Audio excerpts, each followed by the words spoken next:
ज्ञानं द्विजाग्रेभ्यो धर्मबुद्धिसमन्वितः स्वदारनिरतो नित्यं परदारविवर्जितः नीतिशास्त्रार्थकुशलः विधिविग्रहतत्त्ववितो देवब्राह्मणभक्तश्च पितृकार्यपरस्तथा धर्मेणैव जयन् काङ्क्षेद् धर्मं परिवर्जयेत् उत्तमां गतिमाप्नोति क्षत्रियोऽथैव माचरन्। ओम नमः शिवाय। गोरक्षा कृषि वाणिज्यं कुर्यादेश्यो यथा विधि दान धर्मं यथा शक्त्या गुरु शुश्रूषणं तथा लोभदम्भो विनिर्मुक्ता सत्यवागनसूयकः स्वदार निरतो दान्तः परदारो विवर्जितः धर्मैर्विप्रान् समर्चेतो यज्ञकाले त्वरान्वितः यज्ञाध्यं दानादि कुर्या नित्यमतन्द्रितः पितृकार्यं च तत्काले नारसिंहार्चनं तथा एतद्वैश्वस्य कर्मोक्तं स्वधर्ममनुतिष्ठतः एतदासेवमानस्तु सा स्वर्गीस्यान्य संशयः वर्णत्रयस्य शुश्रूषां कुर्याच्छूदं प्रयत्नतः दासवाद ब्राह्मणानां च विशेषेण समाचरेत आयाचितं प्रदातव्यं कृषिं वृत्त्यर्थमाचरेत ब्रह्मणां मासिकं कार्यं पूजनं न्यायधर्मतः धारणं जीर्णवस्त्रस्य विप्रस्योच्छिष्टमार्जनं स्वदारेषु रतिं कुर्यात् परदार विवर्जितः पुराणश्रवणं विप्रा नरसिंहस्य पूजनं ततः विप्रो नमस्कारं कार्यं श्रद्धासमन्वितं सत्यसम्भाषणं चैव रागद्वेषो विवर्जनम् इत्थं कुर्वन् सदा शूद्रो मनोवाक्याय कर्मभिः स्थानमैन्द्रमवाप्नोति नष्टपापस्तु पुण्यभाको वर्णेषु धर्मा विविधामयोक्ता यथा क्रमं ब्राह्मणवर्य साधिता शृणोध्वमात्रा श्रमधर्ममाद्यं ममोच्यमानं क्रमशो मुनीन्द्राः। हरितवाच उपनीतो माणवको अभसे दुरुकुले सदा गुरुः प्रियहितं कार्यं कर्मणा मनसा गिरा। ओम नमः शिवाय। ओम नमः शिवाय। ओम नमः शिवाय। ब्राह्मण धर्मश्रया तथा वहनेरूपपासनं ब्रह्मचर्या मधस्सय्या तथा वहनेरूपासनम् उदकुम्भं गुरुदद्या तथा चेन्धनमाहरेतो कुर्यादध्ययनं पूर्वं ब्रह्मचारी यथा विधिं हित्वा प्रकुर्वाणो न स्वाध्याय फलं लभेतो यत् किंचित् कुरुते कर्म विधिं हित्वा निरात्मकः न तत्फलमवाप्नोति कुर्वाणो विधिविच्युतः तस्मादेवं व्रतानिहो चरेत स्वाध्याय सिद्धये शौचाचारं शेषं तु शिक्षये दुरुसन्निधौ अजिनं दण्डकाष्ठं च मेखलां चोपवीतकं धारयेद प्रमत्तस्तु ब्रह्मचारी समाहिता सायं प्रातश्चरेद्दैक्षं भोजनं संयतेन्द्रियः गुरुकुलेनाभिक्षेतो न ज्ञातु कुलबन्धुषु अलाभे त्वन्यवेगाना अलाभे त्वन्यगेहाना पूर्वं च वर्जयेत आचम्य प्रयतो नित्यमस्नीया दुर्बनुज्ञयाः सैनातो पूर्वमुत्थाय दर्भमृद्दन्तशोधनं वस्त्रादिकमथान्यच्च गुरुवे प्रतिपादयेतो स्नाने कृते गुरौ पश्चात् स्नानं कुर्वीत यत्नवान् ब्रह्मचारी व्रती नित्यं न कुर्यादन्तशोधनं छत्रोपानहमभ्यङ्गं गन्धमाल्यानि वर्जयेत नृत्यगीतकथालापमैथुनं च विशेषतः वर्जयेन मधुमासं च रसास्वादं तथा स्त्रियः कामं क्रोधं च लोभं च परिवादं तथा नृणाम स्त्रीणां चाप्रेक्षणालम्भमुपघातं परस्य च एकः सयितो सर्वत्र नारेतः स्कन्दयेत् क्वचितो स्वप्ने सिक्त्वा ब्रह्मचारी द्विजः शुक्रमकामतः स्नात्वार्कमर्चयित्वाग्नि पुनर्मामृत्यचं जपेतो। ओम नमः शिवाय। आस्तिको हरः संध्यां त्रिकालं संयतेन्द्रियः उपासीतो यथा न्यायं ब्रह्मचारी व्रते स्थितः अभिवाद्य गुरुपादौ संध्याकर्मावसानतः यथा योग्यं प्रकुर्वीतो माता पितृस्तु भक्तितः एतेषु त्रिषु तुष्टेषु तुष्टाः स्युः सर्वदेवताः तदेषां शासने तिष्ठेद् ब्रह्मचारी विमत्सरः अधीत्य चतुरो वेदान् वेदौ वेदमथापि च अधीत्या चतुरो वेदान् वेदौ वेदमथापि गुरुवे दक्षिणां दत्त्वा तदा स्वेच्छया वसेतो विरक्तः प्रव्रजेद् विद्वान् संरक्तस्तु गृही भवेत् सरागो नरकं याति प्रव्रजन् हि ध्रुवं द्विजः यस्यैतानि सुशुद्धानि जिह्वोपस्थोदरं गिरः सन्न्यसेद क्रतोद्वाहो ब्राह्मणो ब्रह्मचर्यवानो एवं यो विधिमास्थाय नयेत कालमतन्द्रितः तेन भूयः प्रजायेत ब्रह्मचारी दृढ़व्रतः यो ब्रह्मचारी विधिमेतमस्थितश्चरेत् पृथिव्यां गुरुसेवने रतः सम्प्राप्य विद्यामपि दुर्लभां तां फलं हि तस्याः सकलं हि विन्दति। हरितुवाच गृहीत वेदाध्ययनं श्रुति शास्त्रार्थ तत्त्ववितो गुरुर्दत्तवरः सम्यग् समावर्तनमारभेत असमानां गोत्रां कन्यां भ्रातृयुतां शुभां सर्वावयव संयुक्तां सद्धात्तामुदध्वेत्ततः नोहद्वकल्पितां कन्यां नाधिकाङ्कीनारोगिणीम् अबाचालामतिलोमां च नाभ्यङ्गां भीमदर्शनाम्। ओम नमः शिवाय। ओम नमः शिवाय। ओम नमः शिवाय।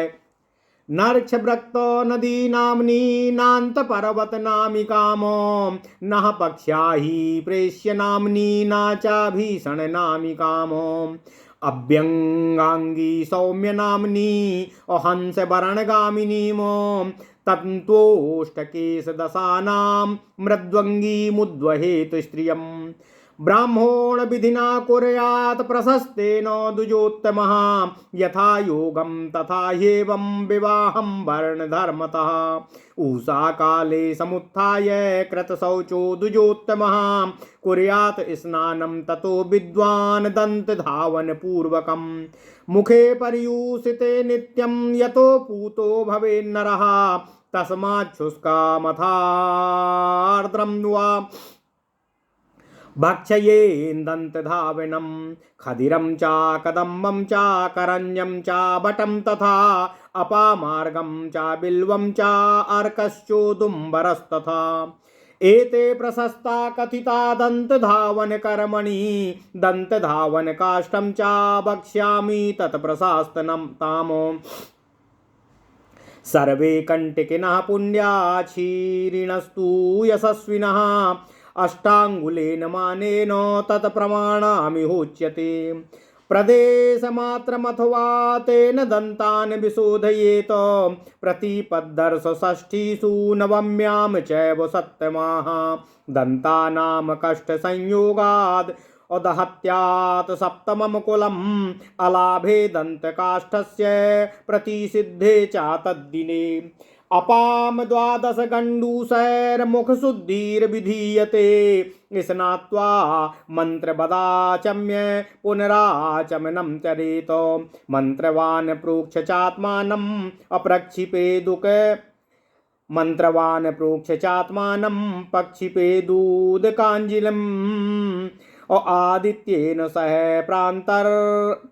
आदित्येन सह प्रातर्मन्देहा नाम राक्षसा। ओम नमः शिवाय। युध्यन्ति वरदानेनो ब्रह्मणो व्यक्तजन्मनः उदकाञ्चली विक्षेपो गायत्र्या चाभिमन्त्रितः तान् हन्ति राक्षसानो सर्वान् मन्देहान् रविवैरिणः ततः प्रयाति सविता ब्राह्मणै रक्षितै दिवि मारीच्याद्यैर्महाभागै सनकाद्यैश्च योगिभिः तस्मान्निलङ्घयेत् सन्ध्यां सायं प्रातर्द्विजा सदा उल्लङ्घयति यो मोहात् स यति याति नरकं ध्रुवम् सायं मन्त्रपदाचम्य प्रोक्ष सूर्यस्य चाञ्जलिम् दत्त्वा प्रदक्षिणां कृत्वा जलं स्पृष्ट्वा विशुद्धयति पूर्वां सन्ध्यां सनक्षत्रामुपक्रम्य यथाविधि गायत्रीमभ्यसेत्तावद्यावद्रक्षाणि पश्यति ततस्त्वा वसथं प्राप्य होमं कुर्यात् स्वयं बुधः संचित्य भृत्यवर्गस्य भरणार्थो विचक्षणः तथा शिष्य हितार्थाय स्वाध्यायं किञ्चिदाचरेत ईश्वरं चैव रक्षार्थमभिगच्छेद् द्विजोत्तमः कुशपुष्पेन्धनादीनि गत्वा दूरात् समाहरेत माध्याह्निकी क्रियां कुर्याच्चुक्षौ देवे माध्याह्निकी क्रियां कुर्याच्छुषो देशे समाहितः विधिं स्नानस्य वक्ष्यामि समासात् पापनाशनम् स्नात्वा येन विधानेन सद्यो मुच्येत किल्बिषात् सुधीः स्नानार्थमादाय शुक्लां कुशे तिलयसः सुमनाश्च ततो गच्छेन्नदीं शुद्धां मनोरमां नद्यां तु विद्यमानायां नः स्नायादल्पवारिषु शुचौ देशे समभ्युक्ष स्थापयेत् कुशमृत्तिकाम् अमृतो येन स्वकं देहमभिप्रक्षाल्य यत्नतः। ओम नमः शिवाय। ओम नमः शिवाय। ओम नमः शिवाय। ओम नमो भगवते वासुदेवाय। ओम देवकी सुत गोविंद वासुदेव जगतपते देहि मे तनियम कृष्ण त्वाम अहम शरणं गतः। स्नानात् शरीरं संशोध्य कुर्यादाचमनं बुधः शुभे जले प्रविश्याथो नमेद्वरुणे मम पतिम् हरिमेव स्मरश्चित्ते निमज्येच्च बहूदके ततः स्नानं समासाद्य आचम्य मन्त्रतः प्रोक्षयेद्वरुणं देवं तैरमन्त्रे पावमानिभिः कुशाग्रस्थेन तु येन प्रोक्षयात्मानं प्रयत्नतः आलभेन मृत्तिकां गात्रे इदं विष्णुरिति त्रिधा ततो नारायणं देवं संसमरं प्रविशेज्जलं निमज्यान्तर्जले सम्यक् त्रिहा अपठेदघमर्षणं स्नात्वा कुशतीलयस्तद्वे देवर्षीन् पितृभिः सह तर्पयित्वा जलत्तस्मान्निष्क्रम्य च समाहितः जलतीरं समासाद्य धौते शुक्ले चावाससि परिधायोत्तरीयं च न कुर्यात् केशधूननं न रक्तमुल्बणं वासो न नीलं तत्प्रशस्यते मलाक्तं तु दशाहीनं वर्जयेदम्बरं बुधः ततः प्रक्षालयेत् पादौ मृतो येन विचक्षणः त्रिः पवेद्वीक्षितं तोयमास्यं हि परिमार्जयेत पादौ शिरसि चाभ्युक्षे त्रिरात्रस्य च संस्पृशेत अंगुष्ठेन प्रदेशिन्या नासिकां समुपस्पृशेत अंगुष्ठकनिष्ठिकाभ्यां नाभौ हृदि लते तलेन च शिरश्चाङ्गुलिभिः सर्वैर्बाहू चैव ततः स्पृशेत अनेन विधिना चम्य ब्राह्मणः शुद्धमानसः दर्भे तु दर्भपाणि स्यात् प्राङ्मुखसुसमाहितः प्राणायामास्तु कुर्वीत यथा शास्त्रमतन्द्रितः। ओम नमः शिवाय। जपयज्ञं ततः कुर्यात् जपयज्ञं ततः कुर्याद् गायत्रीं वेदमातरं त्रिविधो जपयज्ञः स्यात् तस्य वेदं निबोधतः वाचिकश्च उपांशुश्च मानासस्त्रिविधः स्मृतः त्रयाणां जपयज्ञानां ज्ञेयः श्रेयः स्वादुत्तरोत्तरम् यदुच्चनीचस्वरितः स्पष्टशब्दो बदक्षरः और शब्दमुच्चारयेद्वाच्या जपयज्ञसा वाचिकः शनैरुच्चारयेन मन्त्रमीशदोष्टौ प्रचालयेत अकिञ्चिन् मन्त्रं स्वयं विद्यानुदुपांशु सा जपः स्मृतः धिया यदक्षरे ध्रियः यदक्षरश्रेण्या धियः यदक्षरश्रेण्या वर्णाद्वर्णं पदात्मदम् शब्दार्थचिन्तनं ध्यानं तदुक्तं मानसं जपः जपेन देवता नित्यं स्तूयमाना प्रसीदति प्रसन्ना विपुलान् भोगान् दद्यान् मुक्ति च शाश्वतीम् यक्षरक्षः पिशाचाश्च ग्रहा सूर्यादिदूषणाः जापिनं नोपसर्पन्ति दूरादेवापयान्ति ते ऋक्षादिकं परिज्ञाय जपयज्ञमतन्द्रितः जपेदारः स्नात्वा सावित्रीं तन्मना द्विजः सहस्रपरमां देवीं शतमध्यां दशावराम गायत्रीं यो जपे नित्यं नासा पापिः निचिलिप्यते। ओम नमः शिवाय, ओम नमः शिवाय, ओम नमः शिवाय, ओम नमो भगवते वासुदेवाय। ओम देवकी सुत गोविंद वासुदेव जगतपति देहि में तनियम कृष्ण त्वाम अहम शरणम गतः। ओम नमः शिवाय, ओम नमः शिवाय, ओम नमः शिवाय। आपका मोबाइल कहाँ गया यार? ओम नमः शिवाय, ओम नमः शिवाय, ओम नमः शिवाय, ओम नमः शिवाय, ओम नमः शिवाय।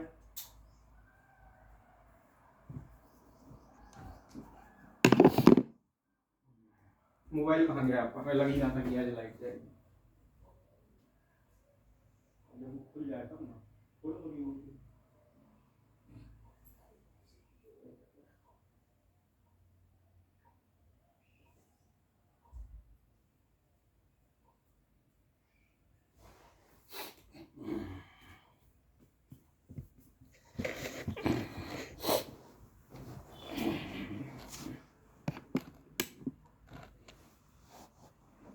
ओम नमः शिवाय, ओम नमः शिवाय, ओम नमः शिवाय। पता नहीं कहाँ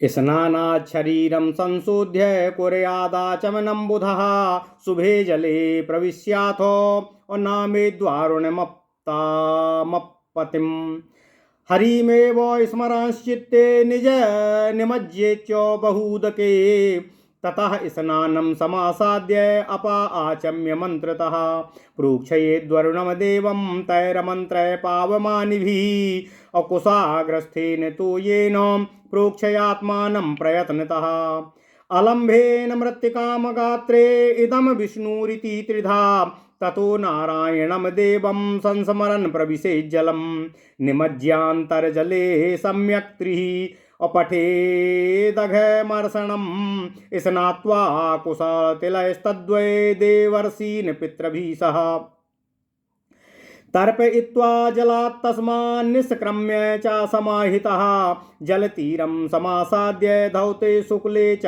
वाससि परिधायोत्तरीयं च नः कुर्यात् केशधूननम् और न रक्तमूलवणं वासो न नीलं तत् प्रशस्यते मलाक्तं तु दशाहीनं वर्जयेदम्बरं बुधः ततः प्रक्षालयेत् पादौ मृत्तो येन विचक्षिणः त्रिः पिबेद्वीक्षितं तोयमास्यं द्विपरिमार्जयेत् पादौ शिरसि चाभ्युक्षे त्रिराचम्य च तु संस्पृशेत् अंगुष्ठेन प्रदेशिन्या नासिकां समुपस्पृशेत्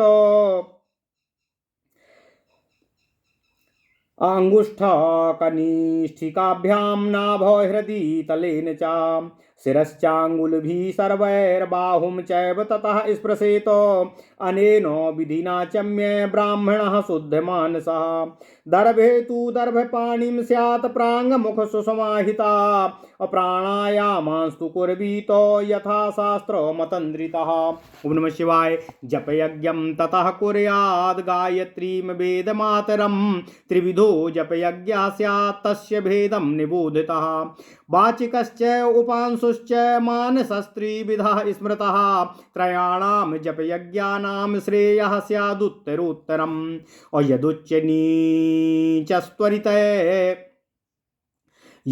नीचस्त्वरित स्पष्ट शब्दावदक्षण है और शब्द मुच्चारये द्वाचा जप यज्ञा सावाचिकः शनैरुच्चारयेन मन्त्रमीश दोष्टौ प्रचालयेत किंचन मंत्रं स्वयं विद्यानुदुपांसु सा जपः स्मृतः धिया यादक्षरश्रेण्या वर्णाद्वर्णं पदात्मदम् और शब्दार्थ चिंतनम ध्यानं तदुक्तं मानसं जपः जपेन देवता नित्यं स्तूयमाना प्रसीदति प्रसन्ना विपुलान् भोगान् दद्यान् मुक्तिं च शाश्वतीम् और यक्षरक्षाः पिशाचाश्च ग्रहा सूर्यादिदूषणाः जापिनमिनोपसर्पन्ति दूरादेवापयान्ति ते ऋक्षादिकं परिज्ञाय जपयज्ञमतन्द्रितः जपेदहरः स्नात्वा सावित्रीं तन्मना द्विजा सहस्र परमां देवीं शतमध्यां दशावराम गायत्रीं यो जपे नित्यं नासः पापैर्हि लिप्यते अथ पुष्पाञ्जलिं दत्त्वा भानवे चोर्ध्वबाहुकः उदित्यं च जपेन मन्त्रं त्रिचं चित्रं तच्चक्षुरित्यपीः प्रदक्षिणमुपावृत्य और नमस्कुर्याद् दिवाकरम् और स्वेन तीर्थेन देवादीनद्भिः सन्तर्पयेद् बुधः देवान् देवगणाश्चैव नृषिगणास्तथा पितॄन् पितृगणाश्चैव नित्यं सन्तर्पयेद् बुधः स्नानवस्त्रं ततः पीड्य पुनराचमनं चरेत दर्भेषु दर्भपाणिः और स्याद् ब्रह्मयज्ञ विधानतः प्राङ्मुखो ब्रह्मयज्ञं तु कुर्याद्बुद्धिः समन्वितः ततोर्घं भानवे दद्यात् तिलपुष्पो जलान्वितम्। ओम नमः शिवाय। ओम नमः शिवाय। उत्थाय मूर्धपर्यन्त्यमहंसः शुचि सदित्यर्चा और जले देवं नमस्कृत्य ततो गृहगतः पुनः विधिना पुरुषसूक्तेन तत्र विष्णुं समर्चयेत वैश्वदेवं ततः कुर्याद्वलीकर्मं यथा विधि गोदोहमात्रं तिथिम् अप्रतिवीक्षेत वैग्रही अदृष्ट पूर्वमतिथिमागतं प्राक् समर्चयेत आगत्य चा पुनर्द्वारम् अप्रत्युत्थानेन साधुना स्वागतेनाग्नयस्तुष्टा भवन्ति गृहमेधिनाम आसनेन तु दत्तेन प्रीतो भवति देवराट अपादशौचेन पितरः प्रीतिमायान्ति तस्य च अन्याद्येन च दत्तेन तृप्यति हे प्रजापतिः तस्मादतिथये कार्यं पूजनं गृहमेधिनां भक्त्या च भक्तिमान् नित्यं विष्णुमभ्यर्च्य चिन्तयेत भिक्षां च भिक्षवे दद्यात् परिभ्राण्ड ब्रह्मचारिणे अकल्पितान्नादुद्धृत्य सर्वव्यञ्जनसंयुतं दद्याच्च मनसा नित्यं भिक्षां भिक्षो प्रयत्नतः अक्रते वैश्वदेवे तु भिक्षो भिक्षार्थमागते अवश्यमेव दातव्यं स्वर्गसोपानकारकम् उद्धृत्य वैश्वदेवान्न भिक्षां दत्त्वा विसर्जयेत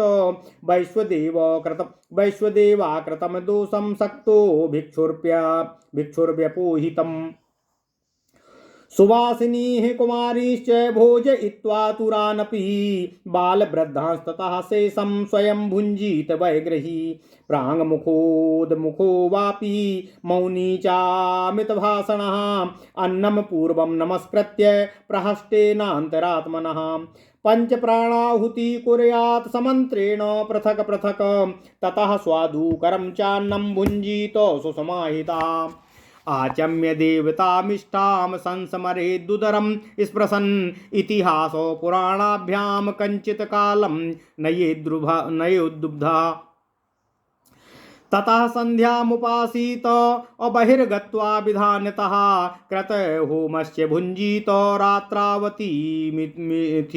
रात्रावतिथि मर्चयेत सायं प्रातर्द्विजानी सायं प्रातर्द्विजातीनां सनं श्रुतिचोदितं नान्तरा भोजनं कुर्यादग्निहोत्रो समो विधिः। शिष्यानध्यापयेत् तद्वादनध्यायं विवर्जयेत् स्मृत्युक्तान् सकलान् अपूर्वपुराणोक्तानपि द्विजः। महानवाम्याम् द्वादश्यां भरण्यामपि चैव हि तथा क्षय्य तृतीयायां शिष्यानाध्ययनये द्रुपदः। माघमासे तु सप्ताम्यां रथ्यामध्ययनं त्यजेत अध्यापनमथाभ्यज्य स्नानकाले विवर्जयेत। दानं च विधिना देयं गृहस्थेन हितैषिणः हिरण्यदानं गोदानं भूमिदानं विशेषतः। एतानि यः प्रयच्छेत श्रोत्रियेभ्यो द्विजोत्तमः सर्वपापो विनिर्मुक्तः स्वर्गलोके महीयते। मंगलाचारयुक्तश्च शुचि श्राद्धे परो ग्रही श्राद्धं च श्रद्धया कुर्यात् स याति ब्राह्मणः पदम्। जातावुत्कर्षमायाति नरसिंह प्रसादतः सः तस्मान् मुक्तिमाप्नोति ब्रह्मणा सह सत्तमः।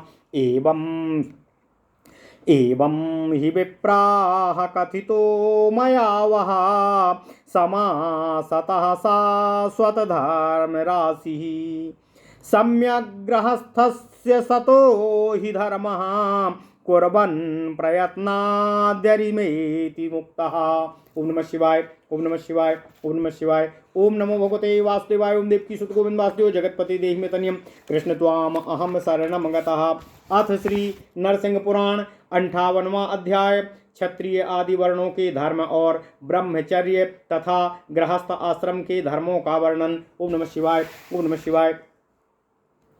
ऋषियों से हारीत मुनि बोलते हैं, हे ऋषियों, अब मैं क्रमशः क्षत्रिय आदि वर्णों के लिए विहित नियमों का यथावत वर्णन आपसे करूंगा, जिसके अनुसार क्षत्रिय आदि सभी वर्णों के लोगों को अपना अपना व्यवहार पूर्ण करना चाहिए, कर्तव्य का निर्वाह करना चाहिए। राजपद पर स्थित क्षत्रिय को उचित है कि वह धर्मपूर्वक प्रजा का पालन करे। उसे भली भांति वेदाध्ययन और विधिपूर्वक यज्ञ भी कराने चाहिए। धर्म बुद्धि से युक्त हो श्रेष्ठ ब्राह्मणों को दान दे। सदा अपनी ही स्त्री में अनुरक्त रहकर पर स्त्री का सदा त्याग करे। नीति शास्त्र का अर्थ समझने में निपुण हो। संधि और विग्रह का तत्व समझने वाला हो। देवताओं और ब्राह्मणों में श्रद्धा और भक्ति रखने वाला हो तथा पितरों का पूजन और श्राद्ध कर्म आदि करने वाला हो।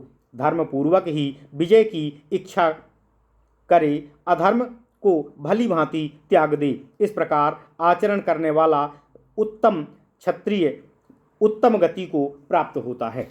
हे ऋषियों, हे ब्राह्मणों, वैश्य को चाहिए कि वह विधि पूर्वक गोरक्षा, कृषि और व्यापार आदि कर्म का संपादन करे तथा अपनी शक्ति के अनुसार दान धर्म और गुरु सेवा भी करे। लोभ और दंभ से सर्वथा दूर रहे, सत्यवादी हो, किसी से द्वेष न देखे और मन और इंद्रियों को संयम में रखकर पर स्त्री का त्याग करे और केवल अपनी ही स्त्री से अनुरक्त रहे।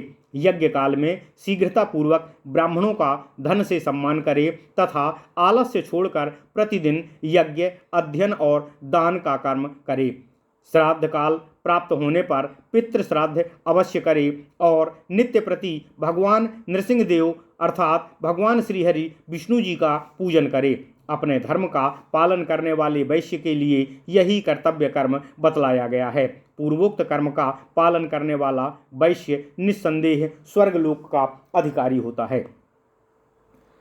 हारीत ऋषि कहते हैं, हे ऋषियों, हे विप्रो, शूद्र को चाहिए कि वह यत्नपूर्वक इन तीनों वर्णों की सेवा और ब्राह्मणों की तो दास की भांति विशेष रूप से सेवा शुश्रूषा करे। किसी से मांग कर ही नहीं, अपनी ही कमाई का दान करे। जीविका के लिए कृषि कर्म करे। प्रत्येक मास में न्याय और धर्म के अनुसार ग्रहों का पूजन करे। पुराना वस्त्र धारण करे। ब्राह्मण का जूठा बर्तन मांजे। अपनी स्त्री में अनुराग रखे। पर स्त्रियों को दूर से ही त्याग दे। ब्राह्मण के मुख से पुराण का श्रवण करे, भगवान नरसिंह का अर्थात भगवान श्री हरि विष्णु का पूजन करे। इसी प्रकार ब्राह्मणों को श्रद्धापूर्वक नमस्कार करे, राग द्वेष का त्याग कर दे और सत्य भाषण करे। इस प्रकार मन वाणी शरीर और कर्म से आचरण करने वाला शूद्र पाप रहित होकर पुण्य का भागी होता है और मृत्यु के पश्चात इंद्रलोक को प्राप्त होता है।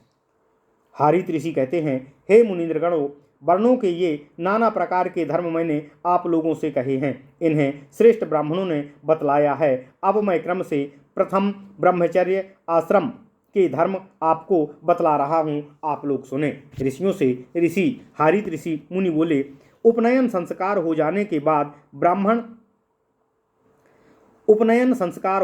बाद ब्रह्मचारी बालक सदा गुरुकुल में निवास करे। उसको चाहिए कि मन वाणी और कर्म से गुरु का प्रिय और हित साधन करे। वह ब्रह्मचर्य का पालन भूमि पर शयन और अग्नि की उपासना करे। गुरु के लिए जल का घड़ा भर कर लाए और हवन के निमित्त समिधा भी लेकर आए। इस प्रकार सर्वप्रथम ब्रह्मचर्य आश्रम में रहकर विधि पूर्वक अध्ययन करना चाहिए। जो विधि का त्याग करके अध्ययन करता है उसे उस अध्ययन का फल प्राप्त नहीं होता है, उसकी विद्या सफल नहीं होती है। विधि की अवहेलना करके जो कुछ भी कर्म करता है, विधि भ्रष्ट एवं नास्तिक होने के कारण उसे उसका फल प्राप्त नहीं होता। इसलिए गुरुकुल में रहकर अपने अध्ययन की सफलता के लिए उपर्युक्त व्रतों का आचरण करना चाहिए और गुरु के निकट समस्त शौचाचारों को सीखना चाहिए। ब्रह्मचारी सावधान और एकाग्रचित्त रहकर मृगचर्म, पलाश दंड, मेखला और उपवीत अर्थात जनेऊ धारण करे। अपनी इंद्रियों को अपने बस में रखकर सायंकाल और प्रातःकाल भिक्षा में मिला हुआ अन्न भोजन करे। गुरु के कुल में और उनके कुटुंबी बंधु बांधवों के घर में भिक्षा न मांगे। दूसरे के घर में न मिले तो पूर्वोक्त घरों में भी भिक्षा प्राप्त कर सकता है, किंतु यथासाध्य पूर्व ग्रहों का त्याग करे, अर्थात पहले कहे हुए गुरु ग्रह या गुरुकुल का त्याग कर अन्यत्र भिक्षा ले। नित्य आचमन करके शुद्ध चित्त होकर गुरु की आज्ञा से भोजन करे।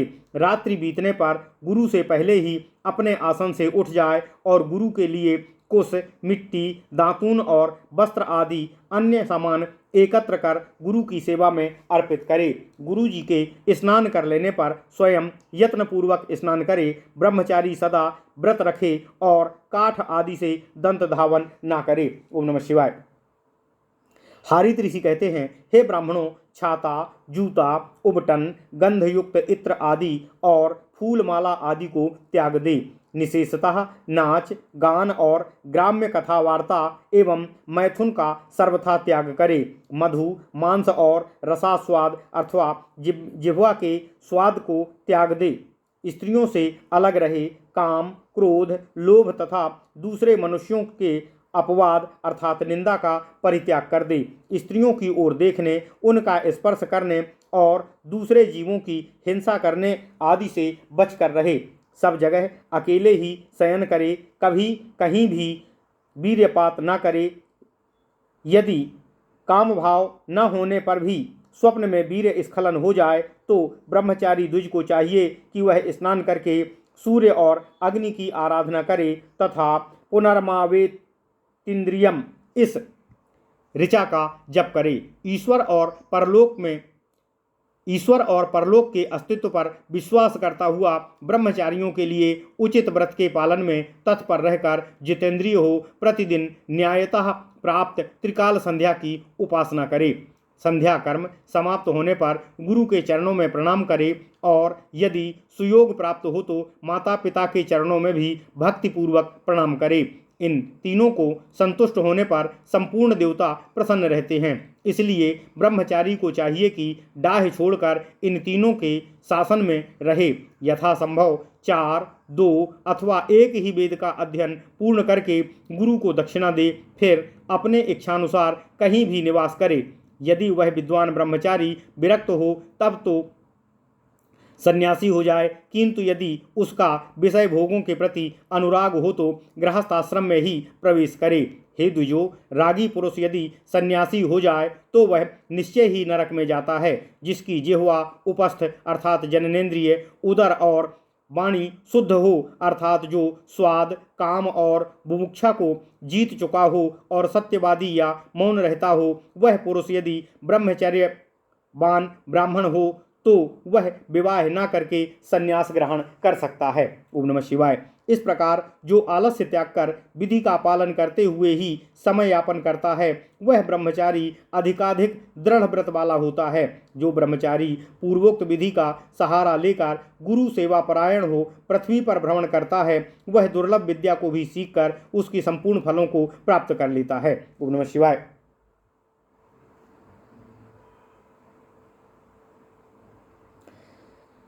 श्री हारित मुनि आगे कहते हैं, पूर्वोक्त रीति से वेदाध्ययन समाप्त कर श्रुति तथा अन्यान्य शास्त्रों के अर्थ एवं तत्व का ज्ञान रखने वाला ब्रह्मचारी विद्वान गुरु से आशीर्वाद प्राप्त कर विधि पूर्वक समावर्तन संस्कार आरंभ करे।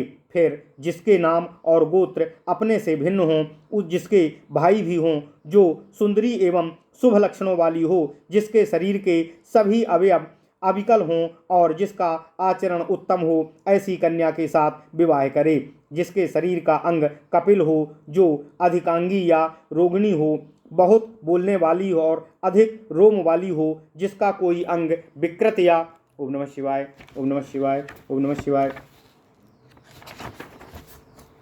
विकृत या हीन हो और जिसकी सूरत डरावनी हो, ऐसी कन्या से विवाह ना करें। जिसका नाम नक्षत्र, वृक्ष या नदी के नाम पर रखा गया हो अथवा जिसके नाम के अंत में पर्वतवाचक शब्द हो अथवा जो पक्षी, सांप और दास आदि अर्थ वाले नामों से युक्त हो या जिसका भयंकर नाम हो, ऐसी कन्या से भी विवाह न करें।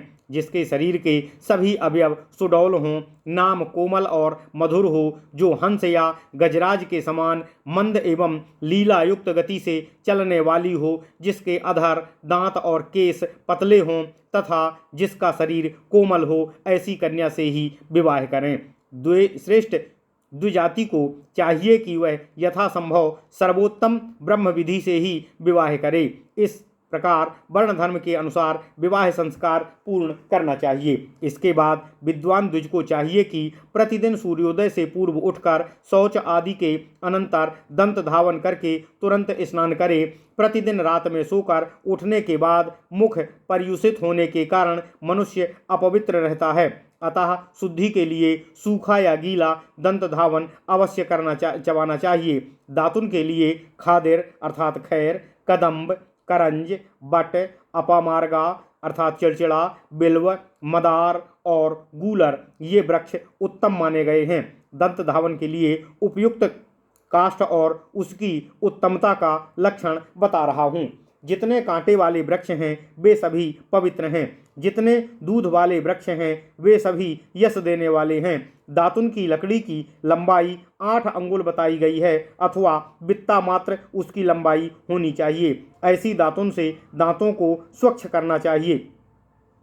परंतु हे साधु शिरोमणियों, प्रतिपदा, अमावस्या, षष्ठी और नवमी को काष्ठ की दातुन नहीं करना चाहिए, क्योंकि उक्त तिथियों को यदि दांत से काष्ठ संयोग हो जाए तो वह 7 पीढ़ियों के कुलों को दग्ध कर डालता है। जिस दिन दातुन न मिले या जिस दिन दातुन करना निषिद्ध है, उस दिन 12 बार जल का कुल्ला करके मुख की शुद्धि कर लेना चाहिए। दातुन के बाद स्नान करें, फिर मंत्र पाठ पूर्वक आचमन करके पुनः आचमन करें। मंत्र पाठ पूर्वक अपने ऊपर भी जल छिड़कें और सूर्य के लिए अर्घ्य के तौर पर जलांजलि भरकर उछालें।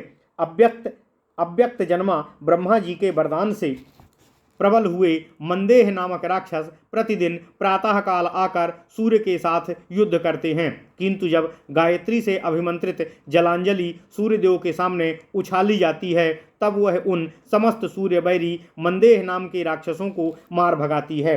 तत्पश्चात महाभाग, मरीचि आदि ब्राह्मणों और सनकादिक योगियों द्वारा रक्षित हो भगवान सूर्यदेव आकाश में आगे बढ़ते हैं। इसलिए द्विज को चाहिए कि सायं और प्रातःकाल की संध्या का कभी उल्लंघन न करे। जो मोहवश संध्या का उल्लंघन करता है वह अवश्य ही नरक में पड़ता है। यदि सायंकाल में मंत्र पाठ पूर्वक आचमन करके अपने ऊपर जल छिड़ककर फिर भगवान सूर्यदेव को जलांजलि अर्पित की जाए और उनकी परिक्रमा करके पुनः जल का स्पर्श किया जाए तो वह द्विज शुद्ध हो जाता है।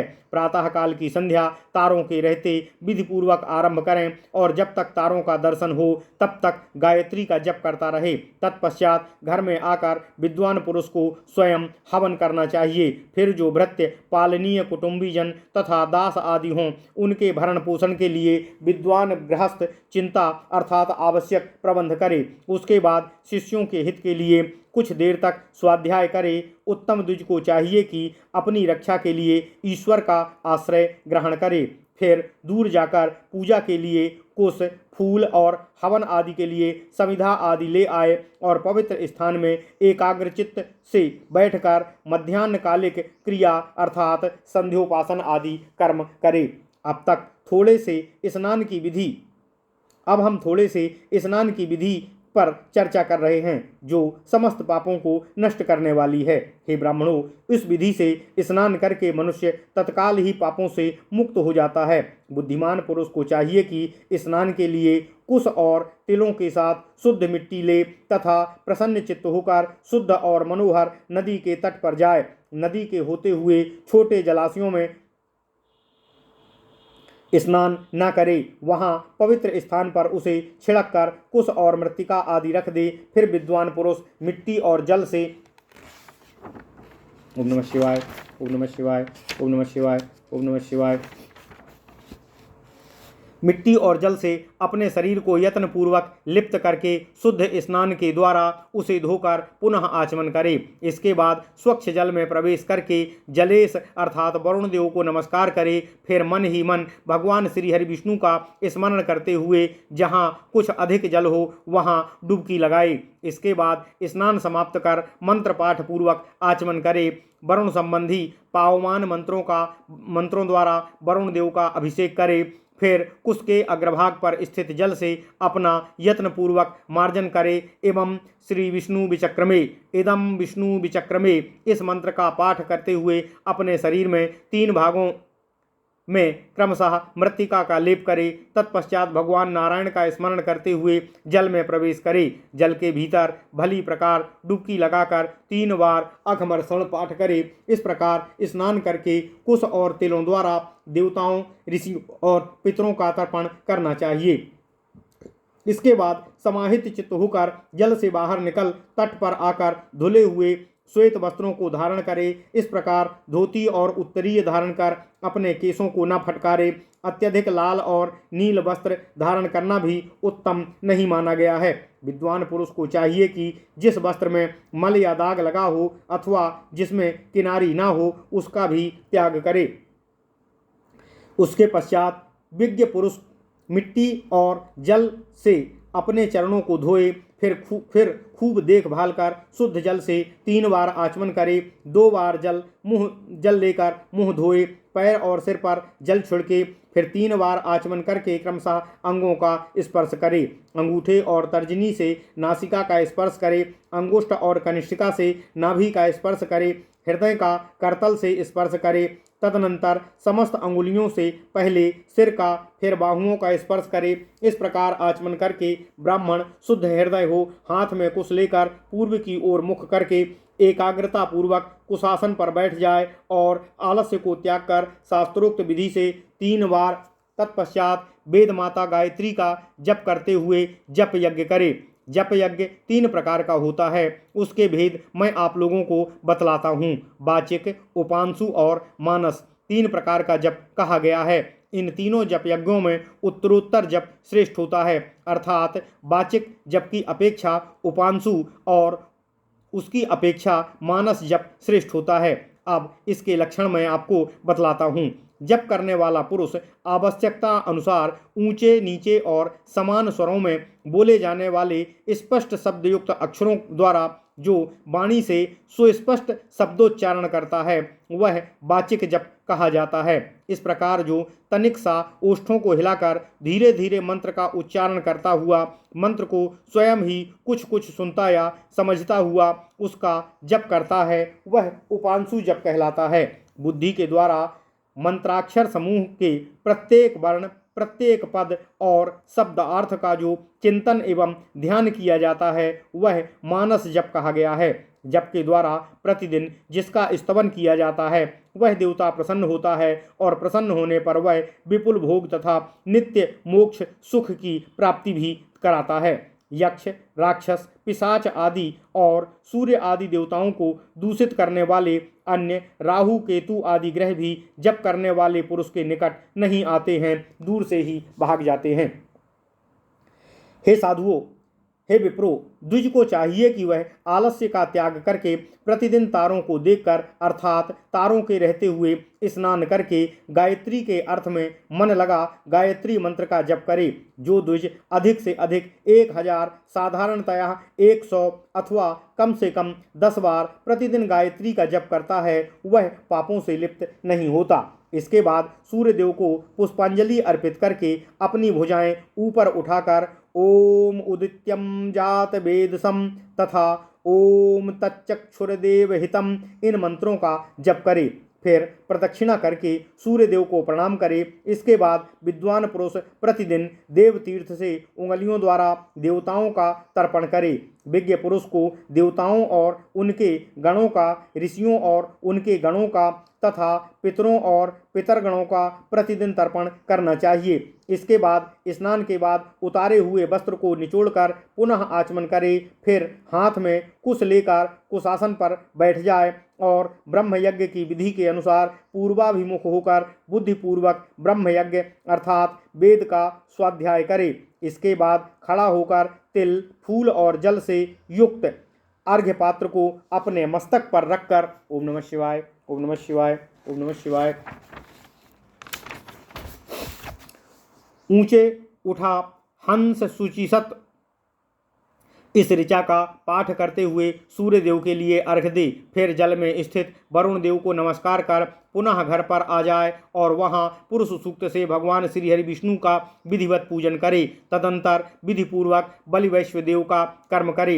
इसके बाद जितनी देर में गौ दुही जाती है उतनी देर तक द्वार पर अतिथि के आने की प्रतीक्षा करे।